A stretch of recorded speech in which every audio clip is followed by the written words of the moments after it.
One. So, welcome to the second week of the course. In this week, we are concentrating on 3 BER cases, Board of Ethical Review cases, that I've selected to begin to make the discussion of professionalism more concrete. I have chosen these cases for a reason, and the reason is basically that they highlight interesting aspects of the code and interesting aspects of what it means to behave as a professional, but they're not really of that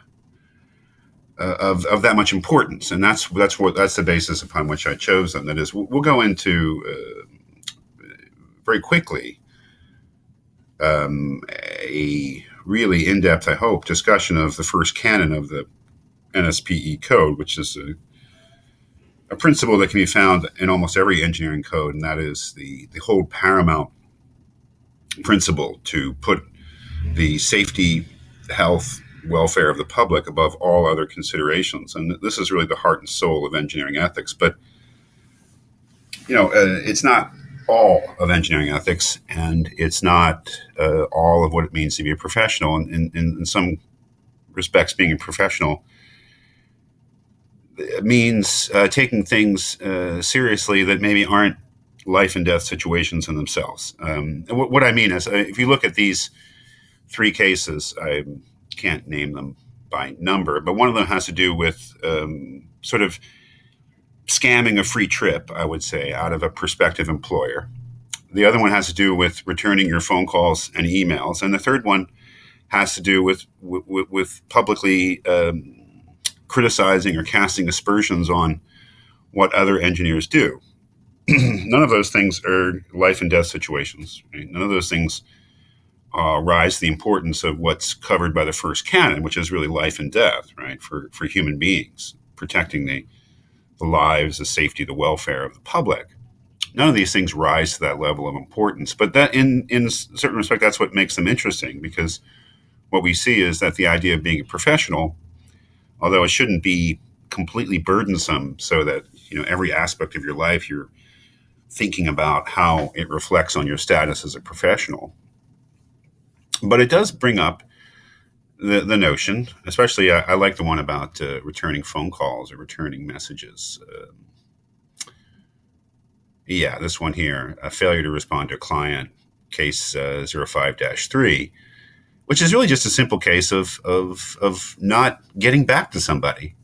Somebody who you work for is calling you and emailing you, and you don't get back to them for 3 weeks. Which I think in any business would be regarded as bad business behavior, but it wouldn't be regarded as an ethical matter, would it? And if we don't get back to our clients or customers, then that probably means we're not going to do very well in business. But it doesn't become an ethical matter. For a professional, it becomes an ethical matter, right? I mean, the question here is not whether it was silly or stupid or self-defeating or bad business not to get back to client X for a 3-week period. The question is, was it unethical? Which I think is a very interesting lesson. That is, I guess the idea here, if I'm putting things together right, is that what could simply be imprudent or unwise on the part of a business person, but not having any moral aspect to it, becomes an ethical matter for a professional.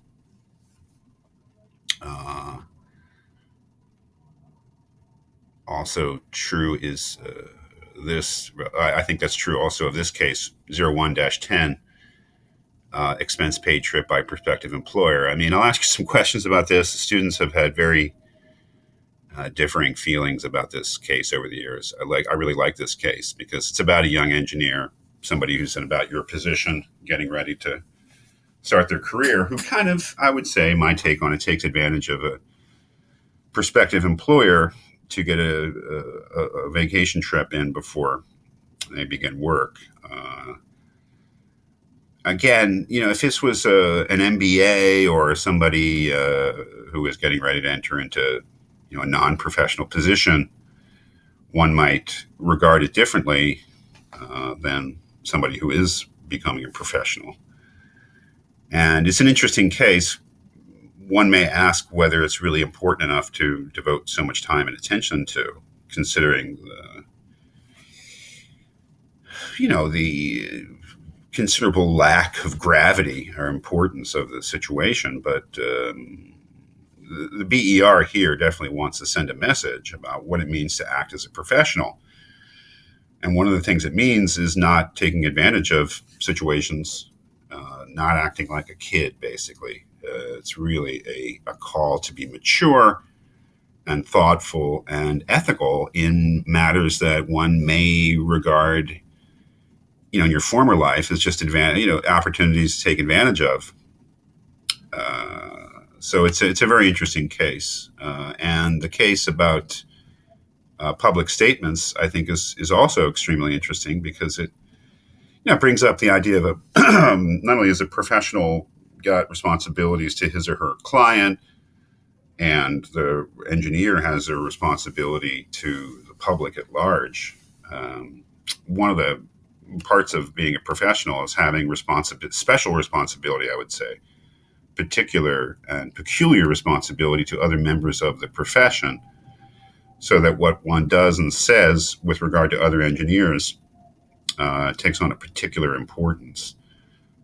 This was a fairly prominent engineer, president of a professional engineering society, who made disparaging remarks about another field of engineering. I'm guessing software engineering. I don't know. I'm guessing. But says something, and the question is, was it ethical for this engineer to make these comments? And was it ethical for him to refuse to apologize? And he's sort of vindicated on both questions, but it is something that at least is worth going into for the BER. That is that this engineer has said something in public which could be construed as being unfair to other engineers. It needs to be looked into. It takes on an ethical cast because engineers are asked, let's see, this is section 3.7. Engineers shall not attempt to injure maliciously or falsely, directly or indirectly, the professional reputation, prospects, practice, or employment of other engineers. That is, engineering is, to use kind of old-fashioned language, like every other profession, is kind of a fellowship. So that the worst thing you can do if you're a member of a fellowship is to do something unfair to another member of that fellowship. So it brings up an interesting aspect of engineering. Again, none of these cases are life and death cases, but that's what kind of makes them interesting, is that they bring up certain aspects of what it supposedly means to be a professional, which is not the life and death thing of something like the first canon.